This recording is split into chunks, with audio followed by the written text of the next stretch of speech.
Gagawa tayo ng napakasarap na dessert na pamatid-uhaw para sa tag-init. Gagawa tayo ng napakasarap at very creamy na star apple ice cream. Tara, samahan niyo akong gagawa nito. So meron tayo ditong nabiling star apple. Huhugasan lang natin at kunin natin yung meat nito. At since ice cream ang ating gagawin, hindi natin isama yung buto. Yung laman lang ng kaimito. Napakatamis talaga ng kaimito na ito dahil sakto sa hinog at hinog pa sa puno.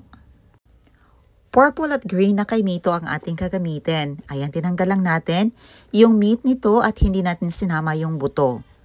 Approximately 1 cup ang ating gagamitin. Meron tayo ditong 2 latang cream densada. Other option para hindi masyadong matamis, pwede nyo ding gamitan ng all-purpose cream at saka 1 can of cream densada. But sa akin, since wala akong available, ito na lang ang aking gagamitin.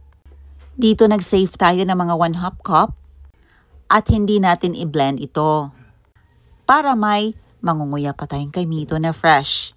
Inilagay na natin sa ating bowl ang ating cream densada at i-cream na natin ito until na mag-double in size. Pwede din natin gamitan ng blender. Mas maigi na blender ang ating gamitin para maging pino talaga yung kaimito na nilagay natin. Napakaganda po nitong Simplas blender natin at affordable lang din. At ang dali lang gamitin. Ito na after a few minutes, naging pino na at smooth na ang ating mixture. Isalin na natin ito sa isang bowl at lagyan natin ang natira pa nating kaimito na 1/2 cup. Mas bet kung hindi ipino ito para may fresh kaimito pa tayong mangunguya. Paghaluin lang natin. Pagkatapos isalin na natin sa isang lagayan. Para mas lalong sumarap, lagyan natin ito ng 1 pack of Graham's crackers. Other option, pwede ding cream o or Oreo crackers. Pagkatapos, lagyan na natin ang natira pang mixture at ready na i-freeze. Takpan lang natin ito at i-freeze until na mag-set. Freeze lang natin ito overnight at kinabukasan, ito na, ready to serve na ang ating napakasarap na star apple or kaimito Graham's ice cream.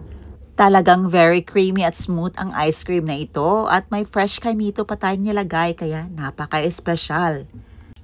O diba, sa konting ingredients, makagawa na tayo ng napakasarap na ice cream.